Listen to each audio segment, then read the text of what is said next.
తిరుమల శ్రీవారి ఆలయంలో ఈరోజు కోయిల్ ఆళ్వార్ తిరుమంజనం శాస్త్రోక్తంగా జరిగింది. ఆనివార ఆస్థానం సందర్భంగా దీన్ని నిర్వహించారు. ఇందులో టీటీడీ అధికారులు, ఆలయ ఉద్యోగులు, భక్తులు పెద్ద సంఖ్యలో పాల్గొన్నారు. మరి ఆనివార ఆస్థానం 17వ తేదీన జరగనుంది. ఈ ఆలయ శుద్ధి కార్యక్రమం ఏటా 4 సార్లు నిర్వహిస్తారు.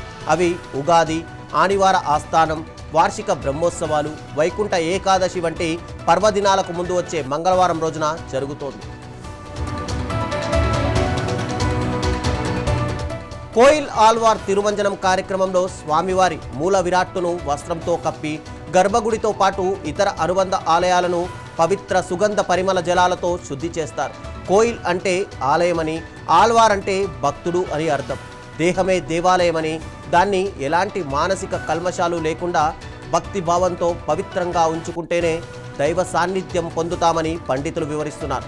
ఈ కోయిల్ ఆళ్వార్ తిరుమంజనం కారణంగా ఈరోజు వీఐపీ బ్రేక్ దర్శనాలను టీటీడీ రద్దు చేసింది. ఆలయ శుద్ధి పూర్తయ్యాక మధ్యాహ్నం 12 గంటల నుంచి భక్తులకు దర్శనాలకు అనుమతించారు.